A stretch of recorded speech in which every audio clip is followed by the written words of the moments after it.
So I tried using the little video that is the camera option that's in Canvas, and I made about a 6 minute video, and it never did upload. Imagine that.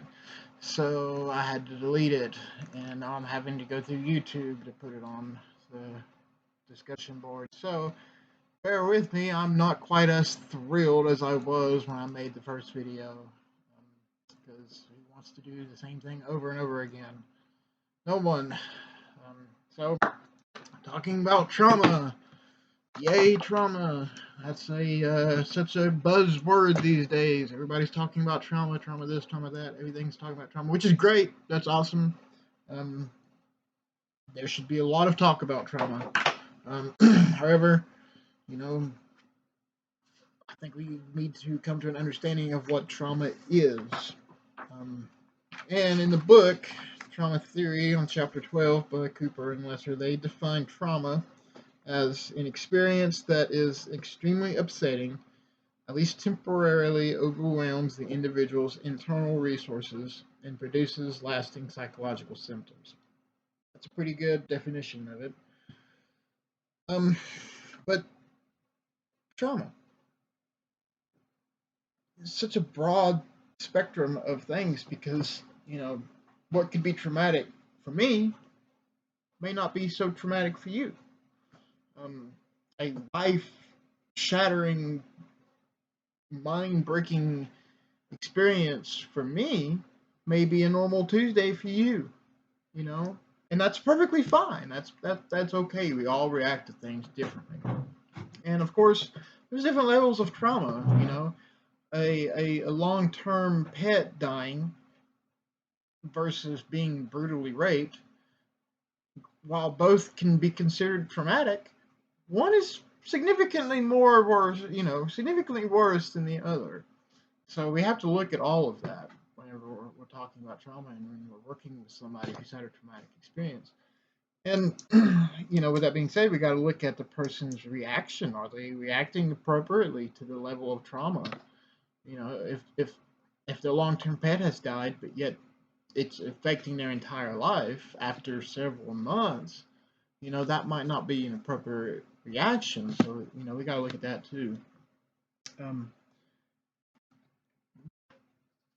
I like to look at my own history and stuff with these kinds of things. And you know, one one theory that they talk about in dealing with trauma is EMDR. It's a popular one that's talked about a lot, and that's eye movement desensitization and reprocessing therapy. I can't hardly say that. Excuse me. Um, and that is something that I have done myself. I have had done to me in my own therapy. I've been going to therapy for over 10 years, seeing the same therapist, off and on. Uh, I got lucky that I found one that I clicked with relatively soon and easy. I had a few before her, but you know, um, and it worked a lot for me. And I believe that what that is we're recalling all of the experiences that we consider traumatic, and we're really taking them step by step, and at the same time, there's like some sort of external stimulation. That's where the eye movement part comes in. And for me and my therapist, she uses these little buzzers in our hands that will buzz and vibrate periodically, left and right. And for some reason, I'm not exactly sure on the science behind it, that does help a lot. And I've noticed every time I've done that in the past, the next couple days, especially the next day, would be really hard. I don't know why. I would just be really emotional.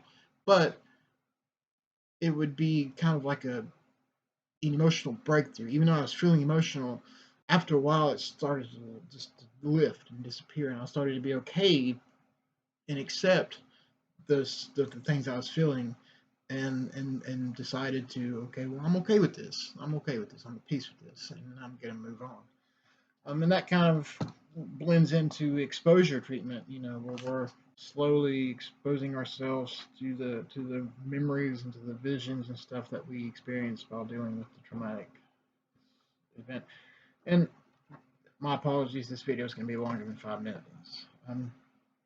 But one of the questions was when we're talking with a client, if they ask, well, why are we bringing this up? Why are we talking about this? I would say, well, a lot of our behaviors are associated with past experiences, and whether we consciously know that or not, and bringing those things up to the surface and examining them and working through them, we can start to change our behaviors. And I would work with clients slowly. I would want to work at their own pace. In the solution focused brief therapy in chapter 11, it says, inviting the clients to discuss their experiences in their own words. And I believe that that's a good one, meeting them where they are at. And if I see that someone is becoming stagnated or not wanting to move forward, I would push them a little bit. I would nudge them in the right direction, but I wouldn't be so brutal about it. I wouldn't say, okay, we need to do this right here and right now in order for you to move on. That's not something that I think that I would be doing.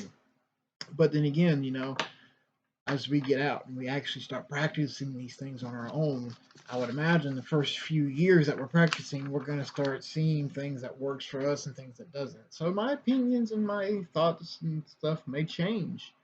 And actually, I would hope that they would, So yeah, good discussion.